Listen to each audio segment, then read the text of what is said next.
मान पंत जब साईं कथा लिखते हैं तो सदगुरु की याद करते हैं और उनके सामने ऐसा प्रतीत होने लगता है कि देखो देखो वो मेरे माथे पर ऊदी लगा रहे हैं और अपना वरद हस्त रख रहे हैं और जिससे मेरे प्रेम अश्रु की धारा बहने लगी है और मैं लिखने के लिए समर्थ हो गया हूँ।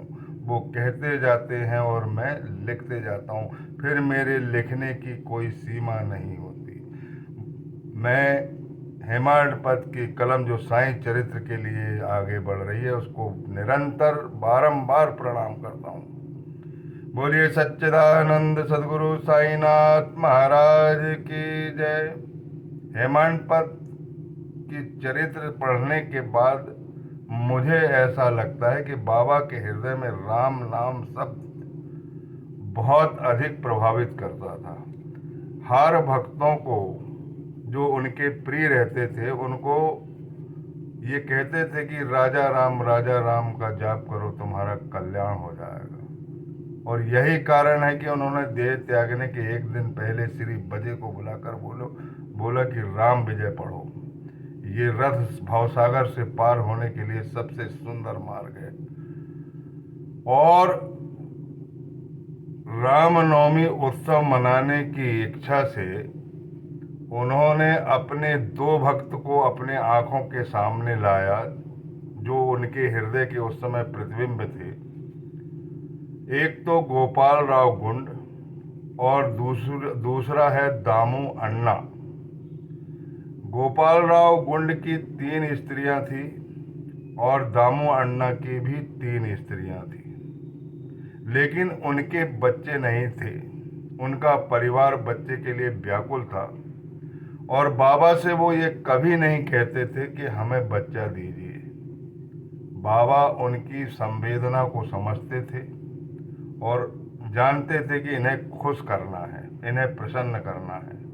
और उस प्रसन्नता के पीछे भी उनका एक कारण था, रामनवमी उत्सव। उसकी शुरुआत करने का तरीका बड़ा विलक्षण था।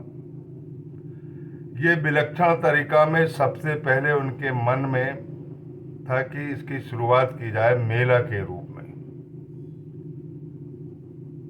गोपाल राव गुंड और दामू अन्ना की भक्ति जो है फलीभूत हो गई। बाबा प्रसन्न हो गए, उनके घर में संतान हो गई।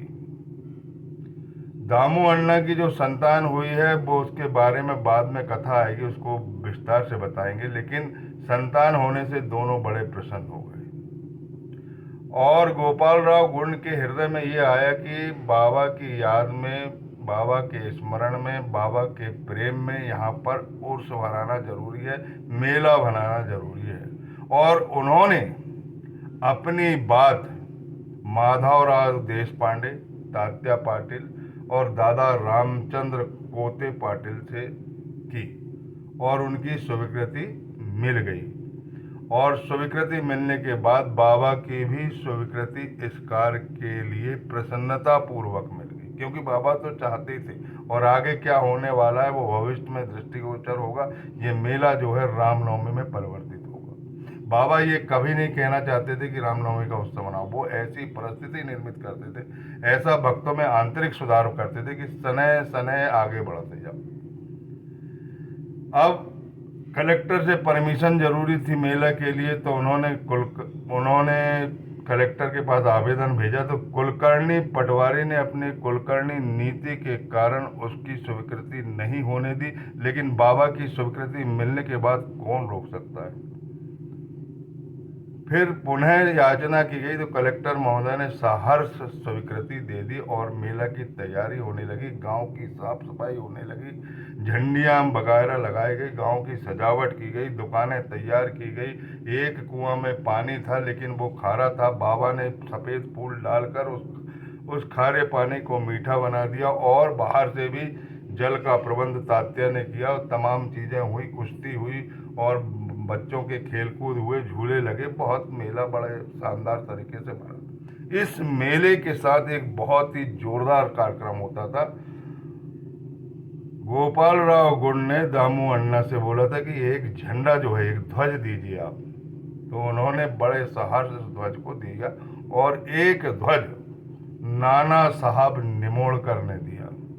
ये दो ध्वज हिंदू धर्म के रीति रिवाज से गांव में निकाले जाते थे पालकी के साथ, और बड़ी धूमधाम से इस ध्वज का समारोह होता था।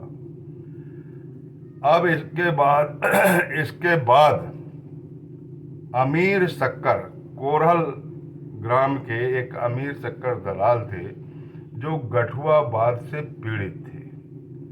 और बाबा भी क्या है, बाबा का जो जन्म हुआ है वो मुस्लिम और हिंदू को में एकता बनी रहे, ऐसी निर्गुण सत्ता से एक आदेश हुआ शरीर के रूप में, वो है साईनाथ महाराज।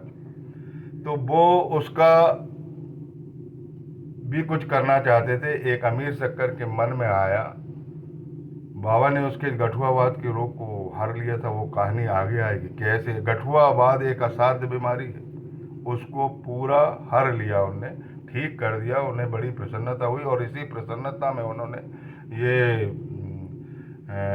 जो मुस्लिम संतों के सम्मान में बहुत सारी लोभान, बहुत सारी धूप बत्ती, बहुत सारी चंदन पीस करके एक जुलूस वो भी निकालते थे। इस प्रकार दो प्रकार के कार्यक्रम चलते थे।